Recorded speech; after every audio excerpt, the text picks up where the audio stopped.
Então vamos dando início, 20 horas, como eu falei, vamos dando início à nossa live. Então o tema de hoje será Espiritismo e Magnetismo, ciências irmãs.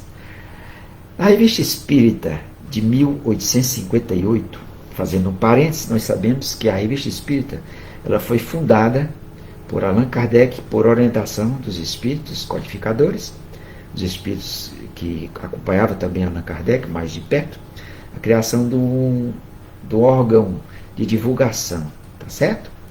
E os espíritos até orientaram a Kardec que esse órgão de divulgação, que seria a Revista Espírita, que procurasse publicar conteúdos de cunho doutrinário, mas também conteúdos que agradasse o vulgo, né? Ou seja, conteúdos mais light, conteúdos assim, que atraísse mais o público e não somente conteúdos doutrinários, né? Então, uma coisa mais leve. E assim Kardec fez, e a Revista Espírita foi um sucesso, um grande sucesso. Então, desse primeiro número da Revista Espírita, de 1858, Allan Kardec escreve o seguinte, a respeito dessa ligação íntima entre espiritismo e magnetismo. O espiritismo liga-se ao magnetismo por laços íntimos, considerando-se que essas duas ciências são solidárias entre si.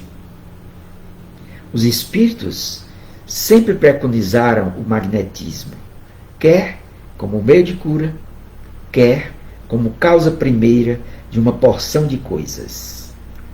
Defendem a sua causa e vêm prestar-lhe apoio contra os seus inimigos. Então, é sobre esse assunto que Allan Kardec aborda nessa matéria da Revista Espírita de 1858, o quanto o magnetismo animal ou mesmerismo, é a mesma coisa, tem de relação com o espiritismo. Nós vamos ver que não é uma simples relação. O próprio Allan Kardec era um estudioso do magnetismo animal há muitos anos.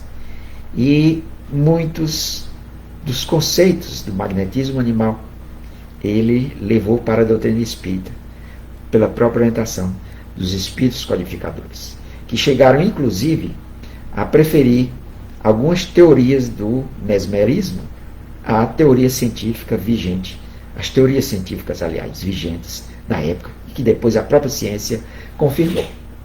Então vamos procurar desenvolver melhor esse assunto para que ao final a gente alcance os devidos objetivos, que é entender, compreender essa ligação íntima que existe entre o magnetismo animal e o espiritismo. Nós somos seres energéticos. Isso aí nós estudamos nos conteúdos da doutrina espírita. Somos verdadeiras baterias, armazenamos energia e emitimos energia, recebemos e emitimos energias. Somos seres energéticos. Então, primeiramente, para a gente compreender bem o conteúdo desta live, vamos recordar algumas definições elementares para um melhor entendimento desses assuntos, né? Não precisa ninguém que não gosta de física, de eletricidade, de magnetismo, mesmo que é estudado na física, não precisa que se assombrar, que eu não vou entrar nessa seara. São conceitos básicos, bem simples, que são essenciais para a gente compreender bem o tema da noite. E para quem se dedica ao passe na casa espírita, né, é fundamental a compreensão desses conceitos. Então, vibração. A gente fala muito. Eu não estou com uma vibração muito boa.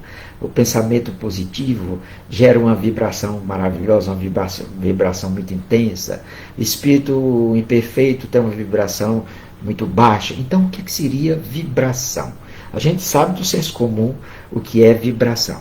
Mas vibração ou oscilação é qualquer movimento que se repete, regular ou irregularmente, dentro de um intervalo de tempo. É importante que essa repetição se dê dentro do intervalo de tempo.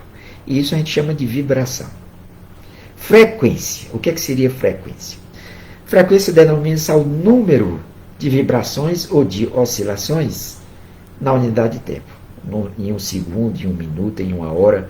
Ou seja, em um segundo, por exemplo, quantas vibrações se dá em um segundo? A gente chama isso de frequência, tá certo? Existe na física, tem uma unidade específica para a frequência, não é isso? Onda. A gente sabe do senso comum o que seria onda, né? Onda é uma perturbação oscilante de uma grandeza física no espaço e periódica no tempo. Ou seja, a onda ela se repete, quer dizer, periódica no sentido de ter uma repetição no tempo, né? Vamos exemplificar ondas. Bem, todo mundo vem logo à mente as ondas do mar. É até poética, né? Os jovens aí que gostam de surfar, né? Os jovens com um pouco mais de idade também, né? Um dia desse eu vi, passando a matéria de um surfista aqui no Ceará, numa das praias aqui do Ceará, com 54 anos. Ele diz que desde criança, desde adolescente, que era surfista, e está com seus 54 anos em forma e ainda surfa nas ondas, né? Então, as ondas do mar é um tipo de onda, quer dizer, ela se repete periodicamente na unidade do tempo. Por exemplo, outro exemplo de onda. Você joga uma pedra dentro d'água, numa lagoa, no lago, águas assim mais tranquilas, e as ondas se propagam, só que de forma concêntrica, forma círculos concêntricos, né? Então são ondas, exemplo de onda. Quando a gente estuda física, está começando o estudo de física, 8ª série, 9º ano hoje em dia, né? Quando começa a estudar física, os conceitos iniciais, o professor dá muito esse exemplo na aula prática. Você amarra uma corda numa parede, por exemplo, e na outra extremidade você vibra a corda. Essa energia que você impõe na corda, ela vai se propagar em ondas, né?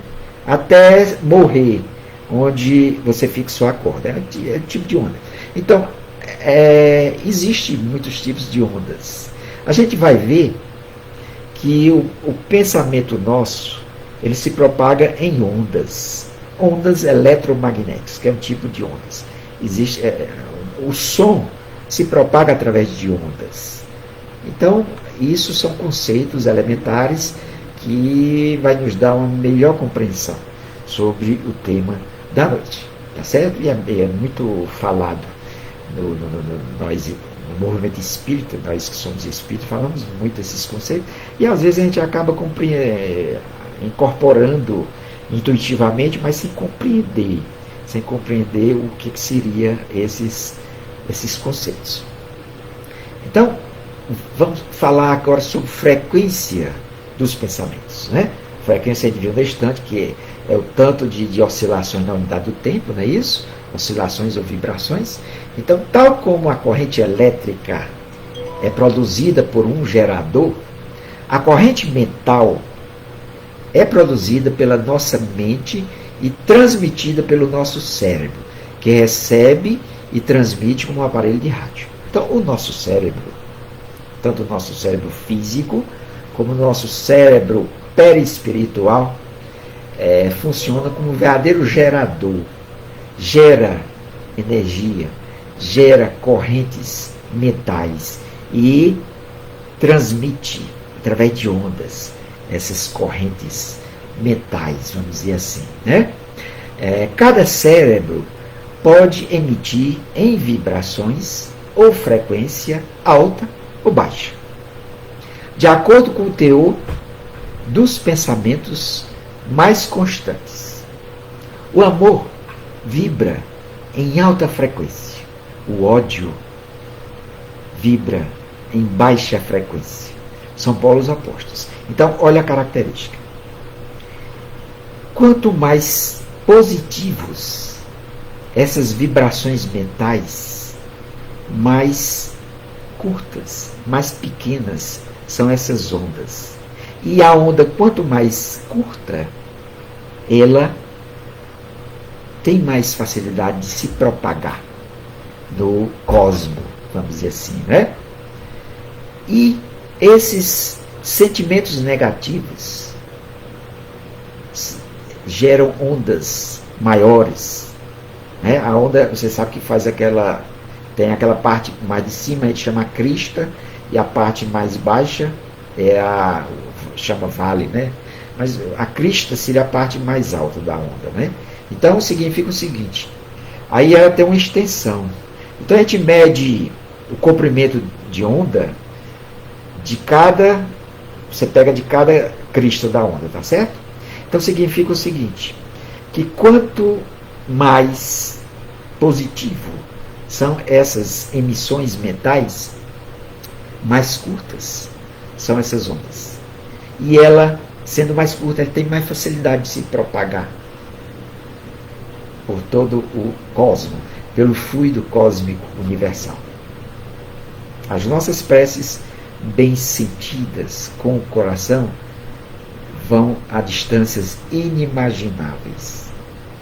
Agora, se você faz uma prece só da boca para fora, corre o risco de não ser uma prece sincera, coração cheio de rancor, cheio de sentimentos negativos, e essa prece não vai muito longe, porque gera ondas mais longas, que têm dificuldade de se propagar.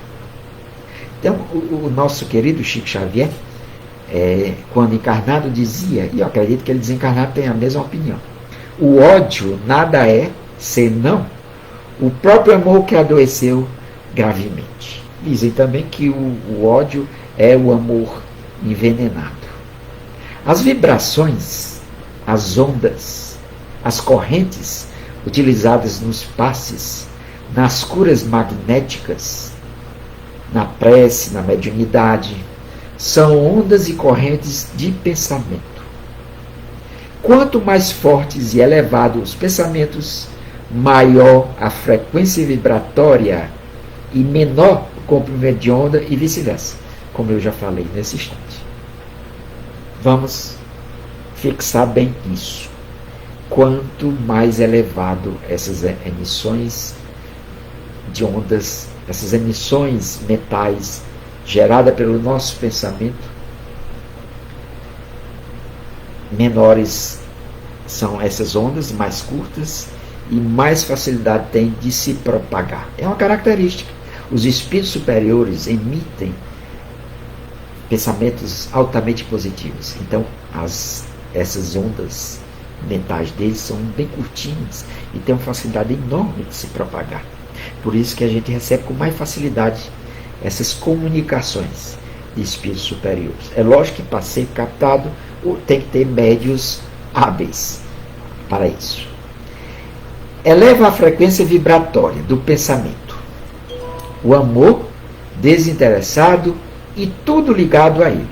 Repetindo, eleva a frequência vibratória do pensamento, o amor desinteressado e tudo ligado a ele.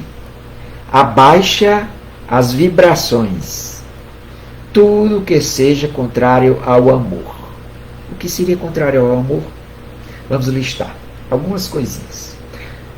Raiva, inveja, ressentimento, mágoa, tristeza, indiferença, egoísmo, vaidade e mais sentimentos negativos, que são muitos, infelizmente. Todos esses sentimentos negativos geram vibrações com ondas mais longas e que têm uma dificuldade enorme de se propagar. Vai a curta distância. Mas como a curta distância é mais o suficiente para nos atingir, já que estamos todos presos na crosta terrestre, no plano material. Então veja bem, tem dificuldade de se propagar no fluido cósmico universal, vamos dizer assim. Mas é o suficiente para se propagar no meio físico e acaba nos atingindo. Por isso que é tão importante esse estado mental em que estamos. Se estivermos bem, essas ondas compridonas, grandonas, não nos atingem. E o pior é que se alguém emite ondas no sentido de nos atingir, de forma deliberada ou não, essas ondas retornam para quem produziu. Tá certo? É assim que funciona essa física na espiritualidade. Baterias ou acumuladores de energia. Eu já dei um toque, que nós somos verdadeiras baterias, né? Nós como seres energéticos. Baterias ou acumuladores são dispositivos que conseguem produzir, armazenar uma certa quantidade de energia. Em relação à bateria, ninguém tem dúvida que nós utilizamos bateria nos nossos carros, baterias nos nossos celulares, nos nossos notebooks. Nós sabemos que a bateria acumula energia. É muito comum a gente estar agora em atividades, determinadas plataformas, e de repente um irmão ou irmã disse assim: minha bateria está para cair, minha bateria vai cair já. Significa o quê? Que a energia acumulada na bateria está se acabando, né? Você tem que recarregar, liga na energia para recarregar. Então, todo mundo sabe que a bateria são acumuladores de energia. Então, nós, espíritos imortais, quer estejamos encarnados ou não, somos baterias. Somos acumuladores de energia também.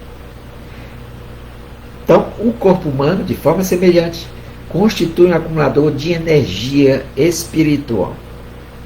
Energia espiritual é uma energia eletromagnética. A física define a energia eletromagnética, energias que transitam tanto em campos elétricos como em campos eletromagnéticos. Então, significa o seguinte, que energias eletromagnéticas podem gerar tanto campos elétricos como campos eletromagnéticos, tá certo?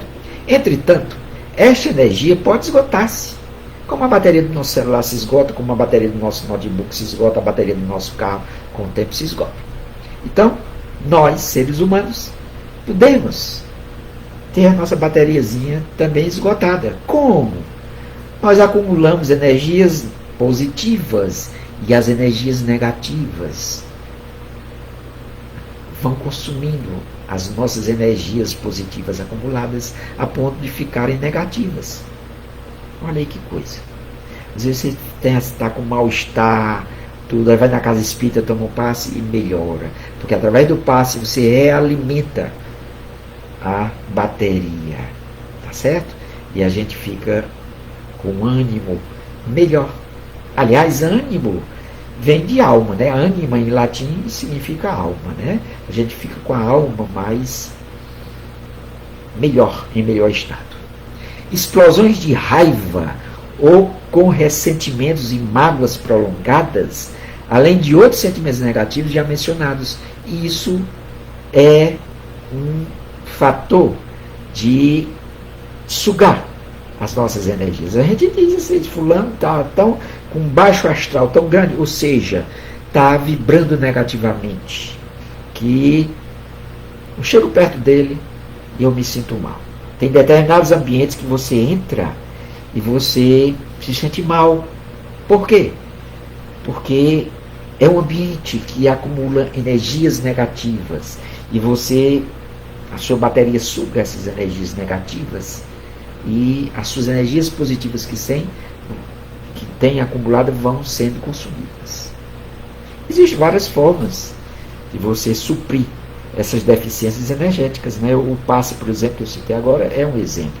Uma prece, você vai num templo religioso, ou na casa espírita, ou evangélico, ou católica, seja como for, se for uma missa, um culto da religião respectiva, e você se ligar, tá certo? Mesmo você não sendo dessa religião, você está se alimentando energeticamente.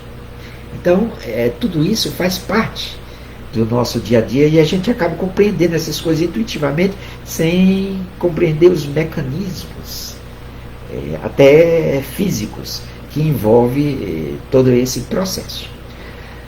Todavia, este acumulador pode ser recarregado por meio de metalizações positivas e de prece em benefício dos outros, por exemplo. Preces desinteressadas na prática do amor. Se ficou negativo ou descarregado, carregar-se-á com energias positivas. O mestre dos mestres, Jesus de Nazaré, é muito citado quando ele diz que o amor cobre uma multidão de pecados. Traduz o que nisso, a multidão de pecados? Ou seja, multidão de pecados, muitos erros, muitas desobediências às leis naturais. Quando você comete alguma desobediência às leis naturais, geralmente vem o sofrimento e geralmente nesse sofrimento suga as suas energias positivas. Por isso que Jesus diz que o amor, e o amor é uma forma de gerar energias positivas. Por isso que Jesus diz que o amor cobre uma multidão de pecados. Qualquer coisa que você faça, que seja por amor, amor desinteressado, porque se for com interesse não é amor, tá certo? Então, é nesse ponto que Jesus diz tantas coisas singelas, mas que tem uma profunda verdade por trás. Esta é uma. O amor cobre uma multidão de pecados. Então, vamos ver qual é a relação de magnetismo mineral versus magnetismo animal. Essa capacidade de atração observada no corpo humano e por associação, ela se chamou magnetismo animal. Me parece, faz tempo que eu estudei isso na física, física elementar, que magnetismo, se deu esse nome de magnetismo, de uma pedrinha que descobriram numa região, me parece que da Itália, se eu não me engano, que magneto, né? Aí magneto, me parece. Essa pedrinha, ela era um mineral que tinha propriedades magnéticas, né? E daí surgiu o termo de magnetismo, essa pedrinha que foi achada nesse canto chamado magneto, né? Então, magnetismo, o magnetismo mineral é muito conhecido. Às vezes quando a gente encontra a gente fica assim, uma moeda, fica brincando, né? Algum elemento que tenha propriedades magnéticas. Então, estudiosos descobriram depois que, da mesma forma que alguns minerais têm essas propriedades magnéticas, os seres viventes, animais, vegetais, os seres humanos, têm propriedades magnéticas. Então, os minerais seriam o magnetismo mineral. E, em relação aos seres vivos, acabaram chamando de magnetismo animal.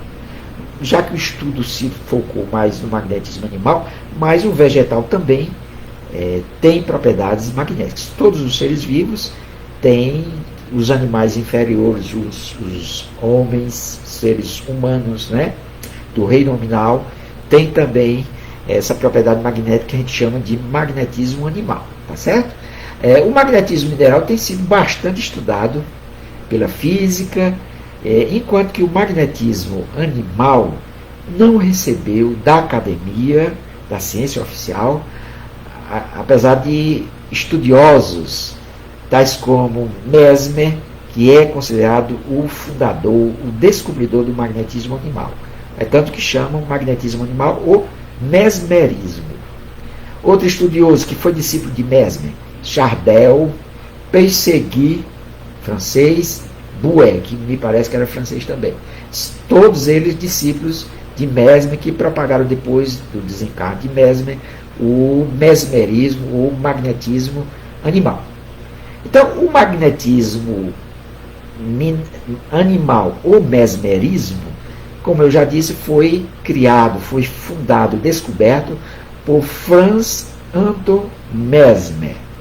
Ele nasceu em 1734 e desencarnou em 1815. Alemão, médico, né, médico de formação. Ele é apresentado como responsável pela codificação, demonstração prática do magnetismo animal, por ele trazido como teoria do magnetismo animal. Como foi que Mesmer chegou a essa teoria do magnetismo animal?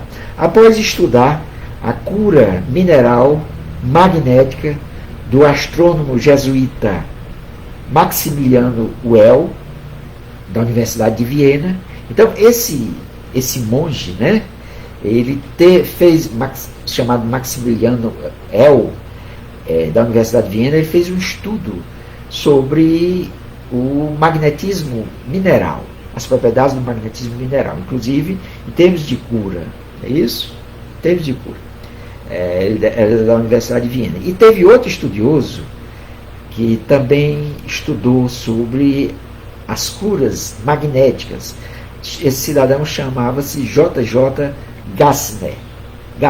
Então, o Mesmer, com o estudo desses dois cientistas, ele elaborou a sua tese de doutorado, e que intitulou De Planetarium, isso em latim, né? Nós sabemos que do século XIX para trás, a língua acadêmica era o latim. Todo tratado científico tinha que ser publicado, tinha que ser escrito em latim. Então, o Mesmer defendeu a sua tese de doutorado sobre o magnetismo animal. Foi daí que ele desenvolveu e passou a praticar como médico a cura através do magnetismo animal. É tanto que chamam também mesmerismo. Mesmer acreditava que tal força poderia ter efeitos físicos, incluindo propriedades de cura. Tentou persistentemente, mas sem nenhum sucesso, alcançar o reconhecimento de suas ideias junto à academia, à ciência oficial. Eu vou indicar para vocês um livro maravilhoso que foi lançado aí em torno de 5 anos. Este livro, ver se dá para vocês ver bem. Esse livro é um verdadeiro tratado sobre... Ele tem umas 500 e tantas páginas, tá bom? Eu não estou fazendo medo a quem não gosta de ler livros grossos, não.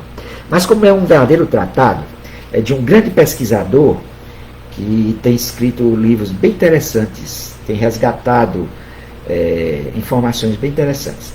É o Paulo Henrique de Figueiredo, que eu indico para vocês essa obra. O título da obra é Mesmer, a ciência negada do magnetismo animal.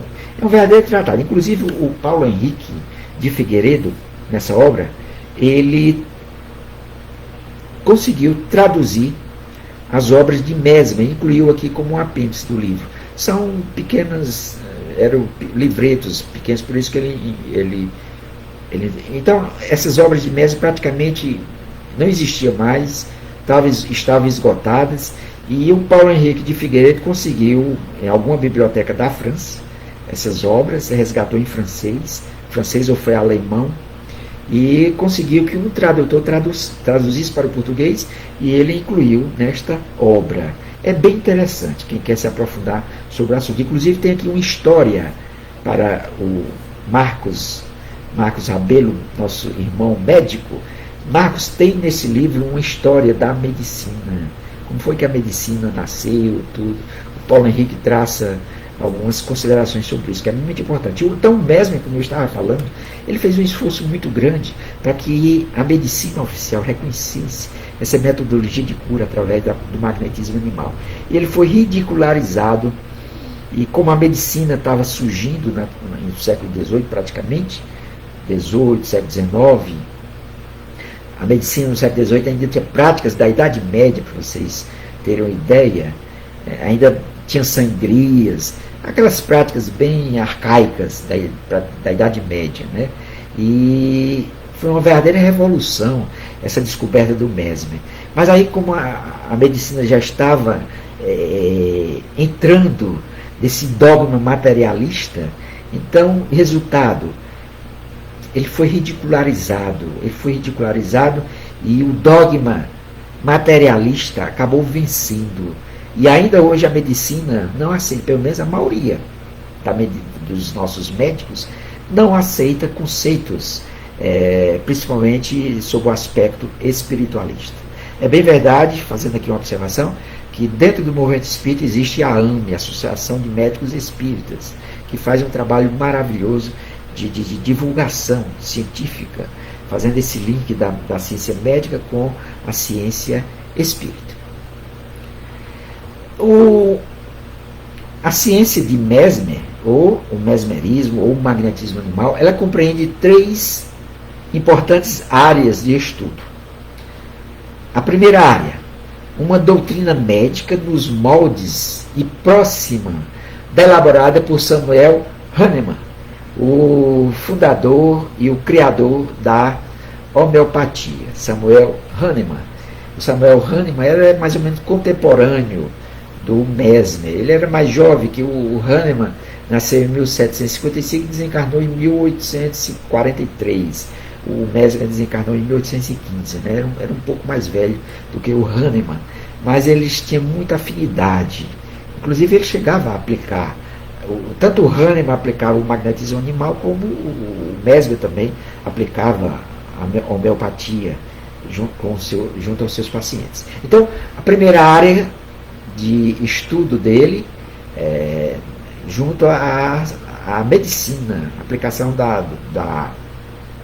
do mesmerismo, do magnetismo animal, e ele, como médico, tratava os seus pacientes com magnetismo animal. Outra área de estudo dele, o sonambulismo provocado. O Mesmer é considerado como o descobridor do sonambulismo provocado. Nós sabemos, com o advento da doutrina espírita, mais tarde, em meados do século XIX, dos tipos de mediunidade que Allan Kardec desenvolve no livro dos médios é sobre o sonambulismo. Existem médios que têm a mediunidade sonambúlica natural, mas o Mesmer descobriu que através do magnetismo animal poderia provocar em algumas pessoas, não são todas, o sonambulismo provocado, que passavam a ter o mesmo tipo, as propriedades da mediunidade sonambúlica natural. E a outra área de estudo dele era a teoria física fundada no conceito do fluido universal, que explica a transmissão do pensamento à distância. Olha aí que coisa maravilhosa, que coisa surpreendente. Não foi a doutrina espírita, meus irmãos, minhas irmãs, que nos trouxe o conceito do fluido universal. Foi Franz Anton Mesmer. Foi uma teoria de Mesmer sobre o fluido universal. E os espíritos codificadores aceitaram essa teoria. Aceitaram essa teoria porque Mesmer estava correto. Ele foi intuído sobre essa teoria do fluido universal, que com certeza era um médium intuitivo. Tá certo? Então nós vamos ver que esse conceito do fluido universal era revolucionário, estava inclusive além dos conceitos da ciência oficial da época. Nós sabemos que a física da época, do século XVIII, era a física de Isaac Newton, a chamada física clássica. Eles acreditavam que Newton e seus predecessores, né? Eles acreditavam que o átomo, por exemplo, era composto de bolinhas, como se fossem bolinhas de gude ou bolinhas de bilhar minúscula, que se juntavam umas às outras e formavam as substâncias ou outros elementos. Mediante a atração de uma com a outra, formavam os elementos. Mas com Einstein, depois Niels Bohr e outros estudiosos, veio os conceitos da física moderna, ou a física quântica, né? Hoje nós sabemos que o átomo não é composto de bolinhas, mas de partículas subatômicas. E o fluido universal, que os espíritos depois chamaram de fluido cósmico universal, só pode se propagar graças a esses conceitos da física moderna. Não da física clássica. Não tem sentido. Mas no século XVIII, o Mesmer propagou, divulgou essa sua teoria do fluido universal. Através dessa teoria se explicava a transmissão de pensamento à distância. porque na sua prática, na cura dos seus doentes, no tratamento dos seus doentes, dos seus pacientes, Mesmer descobriu que podia transmitir magneticamente à distância, podia magnetizar, podia tornar o seu paciente, inclusive, através provocar o sonambulismo à distância. Ele chegava, o paciente estava no quarto, separado por paredes, e ele apontava na direção desse paciente, e testemunhas visualizavam que Mesmer, a uma certa distância, conseguia magnetizar esse paciente à distância. É lógico que não era uma distância tão grande, mas era uma distância considerável. Para a época, era revolucionário. Então, como se propagava isso? Através de ondas eletromagnéticas. E isso só seria possível por essa teoria dele do fluido universal. Se propagava através desse fluido.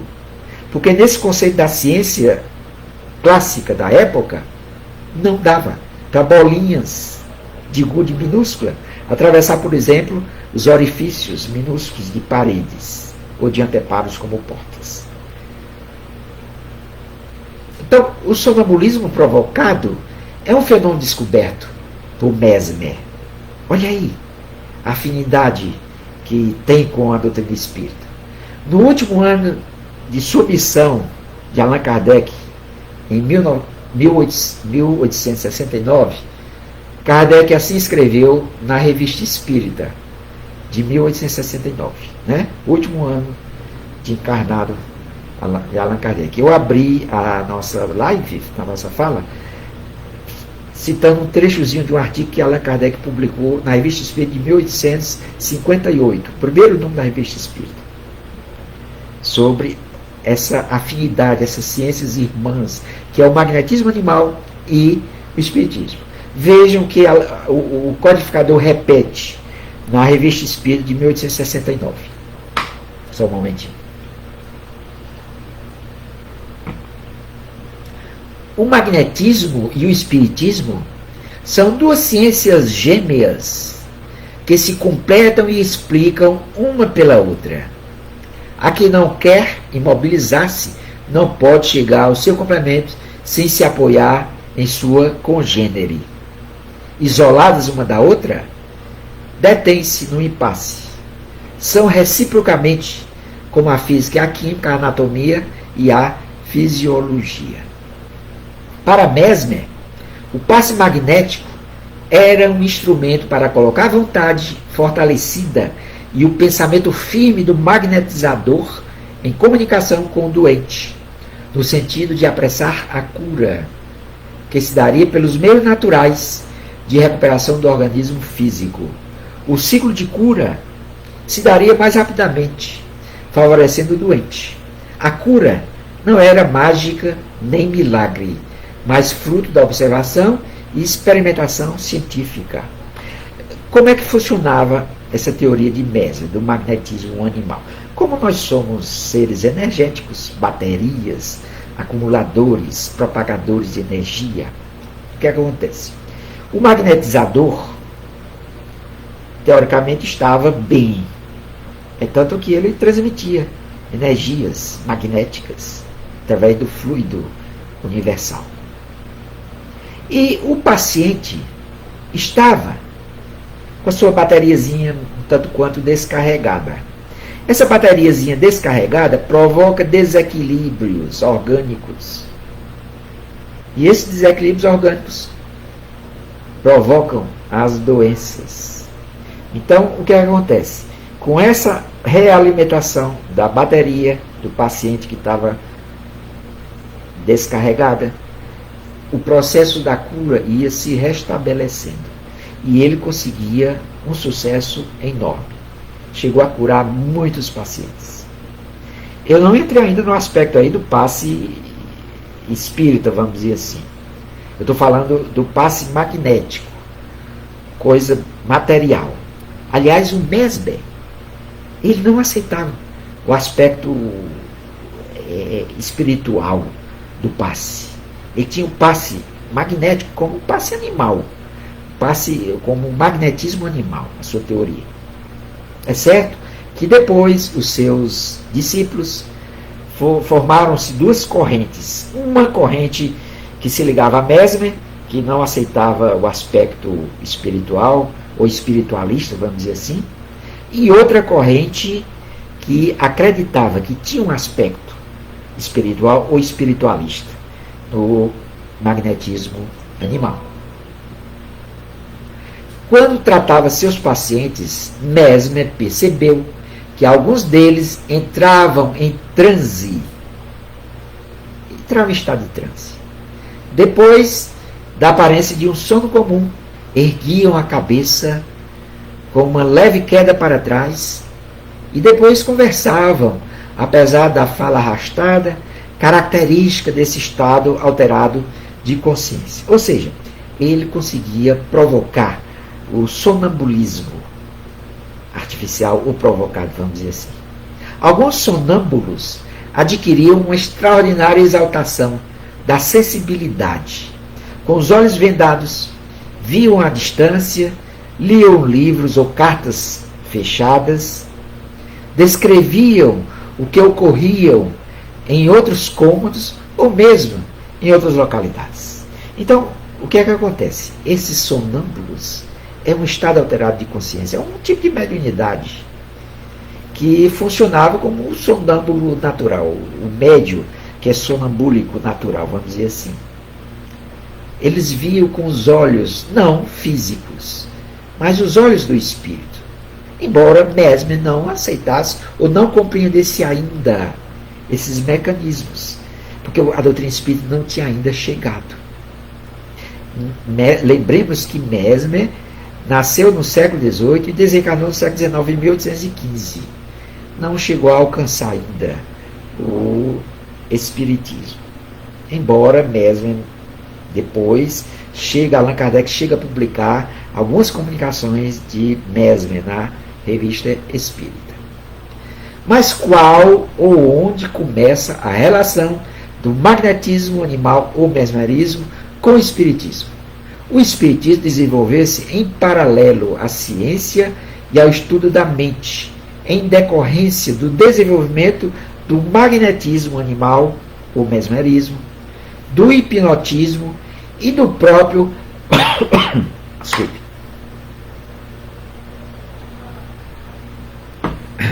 Aqui a garganta estava ficando seca.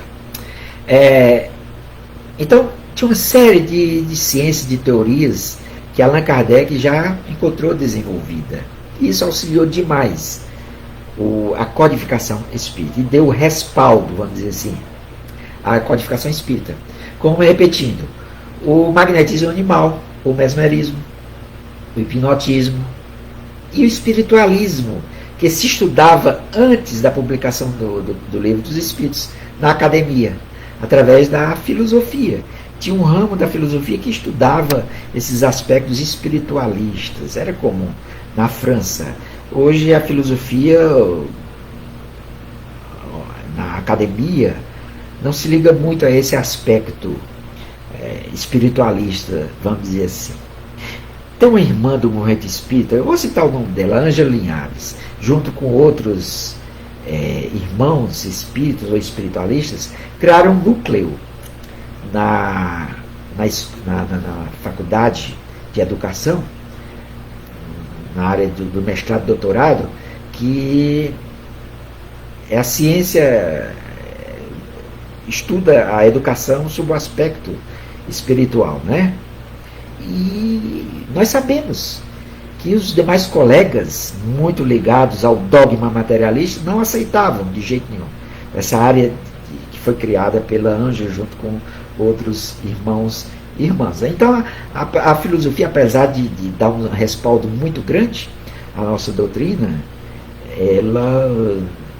a maioria dos filósofos não aceitam muitos aspectos espiritualistas, embora muitos, mesmo não sendo espíritas ou não sendo religiosos, mas já aceitam o paradigma espiritual. Na época de Mesmer, os conceitos de fluido universal e fluido vital não estavam bem definidos.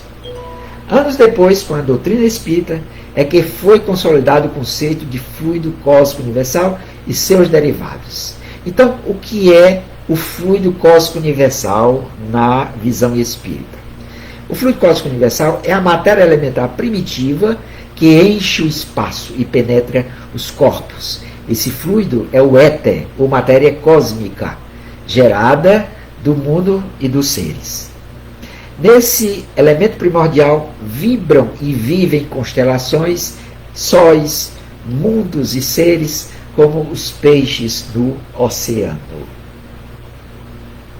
Em A Gênese, os espíritos vão explicar de forma mais detalhada que o princípio vital ou fluido vital é o estado do fluido cósmico universal e não uma substância especial, como o fluido vital. Ou seja, o fluido vital, ou princípio vital, como Allan Kardec chamou, é uma alteração do fluido cósmico universal. Para Eca, essa afirmação foi revolucionária. Como eu já disse, a ciência oficial na época não aceitava esse paradigma do fluido cósmico universal. E hoje a própria ciência já, embora o termo éter, eles chamam de éter, né? Que vem desde os gregos.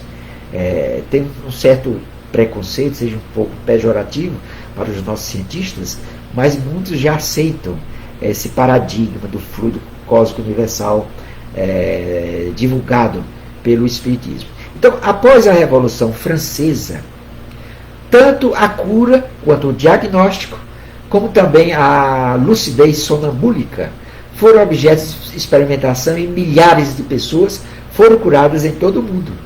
Quando Rivail chegou a Paris, na década de 1820, bem jovem, né?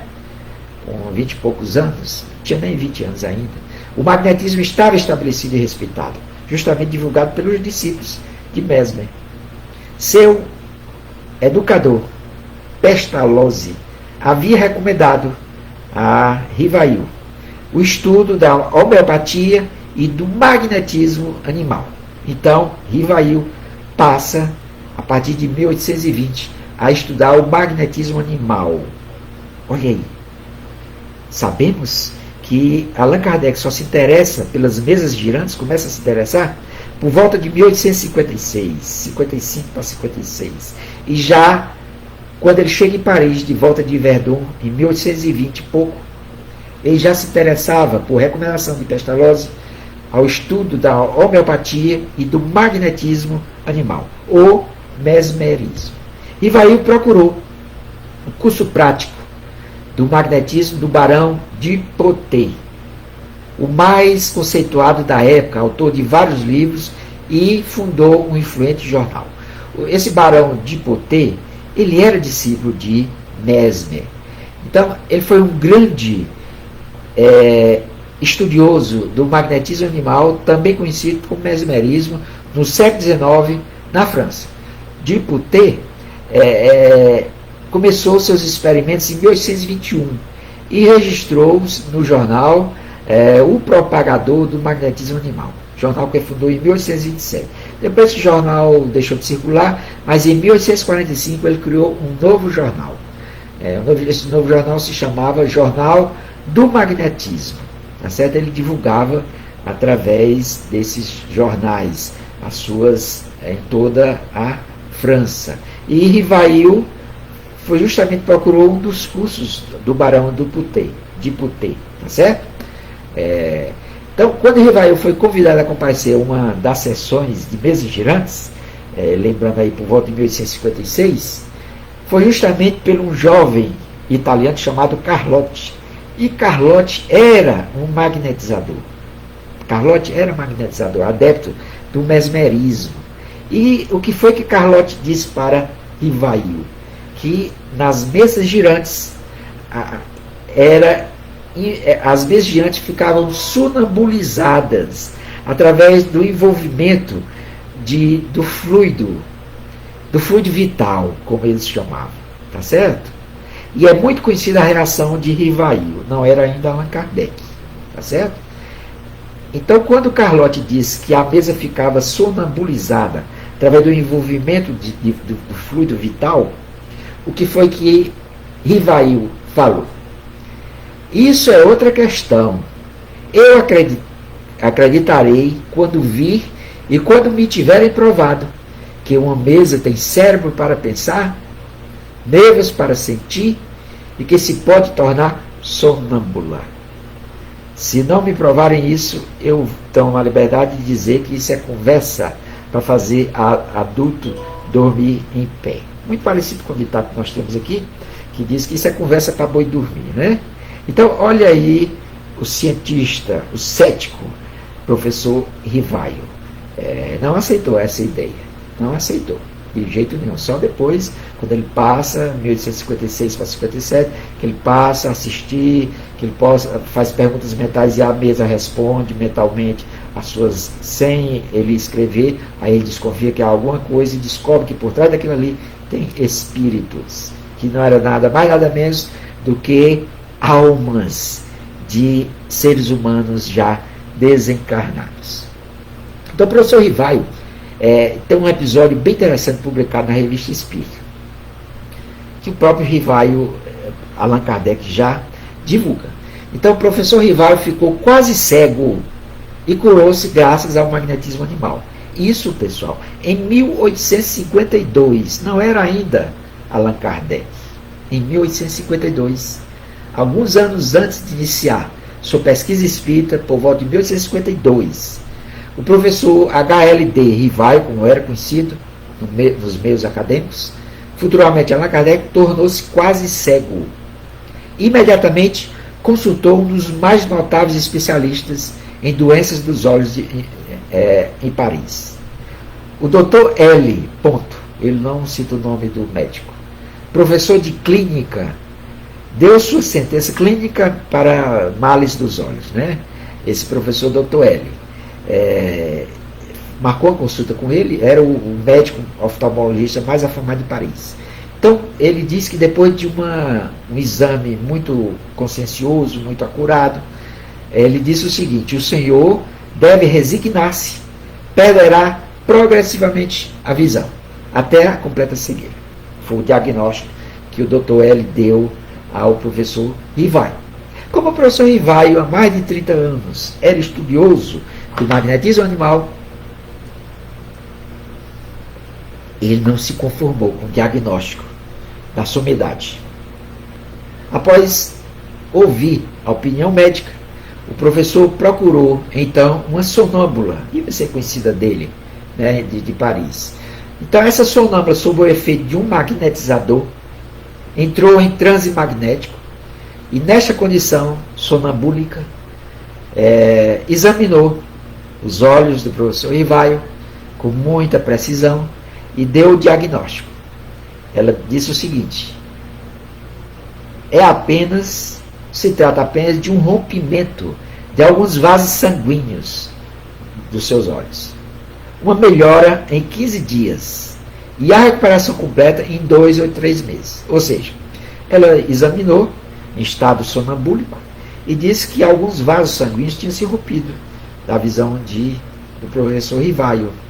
Mas, graças ao tratamento realizado pelo magnetismo animal, utilizando a técnica do magnetismo animal, em 15 dias ele iria sentir uma melhora considerável e em 2 ou 3 meses ele estaria curado. Assim, o professor Rivaio fez. E ele, na Revista Espírita de 1862, ele dá esse depoimento. Ele começa o artigo escrevendo o seguinte: a Revista Espírita de 1862, Kardec atestou que tudo ocorreu perfeitamente de acordo com a previsão da sonâmbula, no artigo intitulado Conferência do Dr. Trousseau, professor da Faculdade de Medicina. Vocês podem procurar esse artigo na íntegra na Revista Espírita de 1862. Então ele começa assim: uma senhora de nosso conhecimento tinha um filho de 4 a 5 anos, acometido de um tumor no joelho em consequência de uma queda. O mal se tornou tão grave que ela resolveu consultar uma celebridade médica que opinou pela amputação do membro, julgada urgente e indispensável para salvar a vida da criança. A mãe era sonâmbula. Por coincidência, a mãe era sonâmbula da criança. Então, a própria mãe, não podendo decidir quanto à operação, cujo resultado era duvidoso, resolveu tratar ela própria do seu filho. Ao cabo de um mês, a cura era completa. Um ano depois, quando o filho já forte e sadio, ela foi ver o médico e lhe disse: eis o menino que, em vossa opinião, deveria morrer, e se não lhe cortassem a perna. Aí o que foi que o médico disse? Ele foi até humilde, ele disse o seguinte: que quereis? Respondeu ele: a natureza tem recursos imprevistos. Aí Allan Kardec diz: o outro caso é pessoal. Veja bem, ele, na abertura do artigo, ele conta esse caso dessa senhora, dessa criança, e ele passa a contar o caso pessoal que ele mesmo vivenciou. O outro caso é pessoal. Há cerca de 10 anos, fiquei quase cego, a ponto de não poder ler nem escrever e não reconhecer uma pessoa a quem desse a mão. Consultei notabilidades da ciência, entre outras, o Dr. L., professor de clínica para doenças moléstias dos olhos. Depois de um exame muito atento e consciencioso, declarou que eu sofria de uma amaurose e que devia resignar-me. Ou seja, ia ficar cego, né? Fui ver uma sonâmbula que me disse que era amaurose, não era amaurose, mas uma apoplexia nos olhos, que poderia degenerar em amaurose se não fosse tratado adequadamente. Declarou responder pela cura. A amaurose seria uma doença que pode levar à cegueira, né? Em 15 dias, disse ela, experimentareis uma discreta melhora. Em um mês, começareis a ver. E dentro de 2 a 3 meses, estareis curado. Tudo se passou como ele previra, e hoje minha visão está completamente restabelecida. Então, o volume de trabalho era tão grande de Allan Kardec que ele teve esse problema nos olhos, além do problema que ele tinha, problema no coração, que ele acabou desencarnando em virtude disso, né? Ele ainda teve esse problema aí, que muitos de nós desconhecemos. Então, a incorporação dos passes magnéticos e da água magnetizada ou água fluidificada no movimento espírita não é uma mera transposição de práticas, uma vez que Kardec estudou e propôs a ação e intervenção dos espíritos no tratamento magnético, ampliando a noção de fluido. O conhecimento do mesmerismo e de outras doutrinas contemporâneas a Kardec facilitaram em muito o estudo da obra pelo codificador.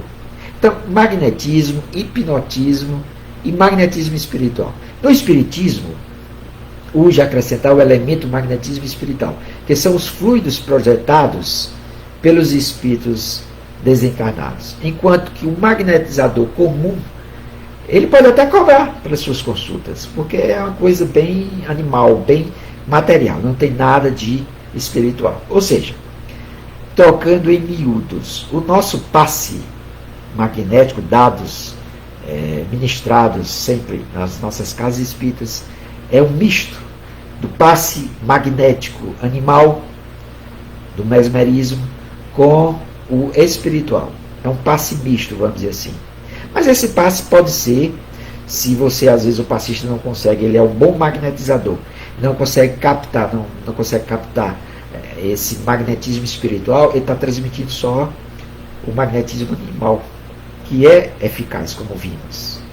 E com a ajuda da espiritualidade, normalmente a gente faz uma prece pedindo assistência dos bons espíritos, tem uma equipe espiritual que dirige os trabalhos de passe. Então, normalmente, os nossos passes são mistos. Tá certo? Como pode acontecer do passe ser somente espiritual. Mas, geralmente, os nossos passes são mistos. Então, Jesus utilizou muito impondo as mãos. Então, quando Jesus estava impondo as mãos, tanto ali, ele era com certeza completo. Um magnetizador, tanto animal já que estava encarnado, como estava também transmitindo um passe, o chamado passe nosso, espírita. Misto de magnetismo animal e de magnetismo espiritual. Dependendo do caso, muito mais espiritual do que animal. Os apóstolos empregaram essa técnica muito, e nos dias atuais nós empregamos muito na casa espírita. Então, meus irmãos e irmãs, era isso que eu tinha a dizer. É lógico que não dá para esgotar isso em torno de 1 hora, mas pelo menos serve como provocação. Os nossos irmãos e irmãs que se dedicam à aplicação do passe, ao estudo do passe, para se aprofundar mais e compreender melhor os mecanismos do passe, graças à compreensão deste lado que originou e que respaldou o passe magnético e teorias como do fluido cósmico universal. Eu agradeço demais a atenção de vocês e fico agora, quem disponibilizar de mais um tempinho, eu fico agora por alguns minutos para a gente responder algum questionamento, alguma dúvida, tá certo? Muitíssimo obrigado. Então vamos lá, vamos ver se tem alguma dúvida. Quem tiver ainda é tempo de colocar aqui no chat sua dúvida, seu questionamento, sua observação. Então, mais uma vez, muito obrigado, uma boa noite para quem eu não dei. Agradeço demais aí vocês terem dado essa atenção. Espero que o assunto não tenha sido tão enrolado, vamos dizer assim, que vocês tenham entendido, tá bom? A Cico Olaves, já dei boa noite, a Dulce também, o Reginaldo, o Marcos Rabelo, muito obrigado, Marcos. Eu aqui agradeço essa oportunidade aí de conversar com todos vocês. Edilene, boa noite. Eneide, também é passista, Eneide. Aí serve de capacitação, né? Fátima Monte, muito boa noite, Fátima. Marinísia Davi, muito obrigado pela presença. Mônica Rabelo, muito obrigado. Silvia Maria Oliveira, muito obrigado. Marcos, também passista, Marcos, muito boa noite. Célia Rios, Célio Rios, desculpe. Célio, boa noite, acompanhando com minha esposa Marinísia. Muito obrigado, Célio. Marcos Rabelo, Alan, os médicos de cura são aqueles que têm maior capacidade de amar? Com certeza, Marcos.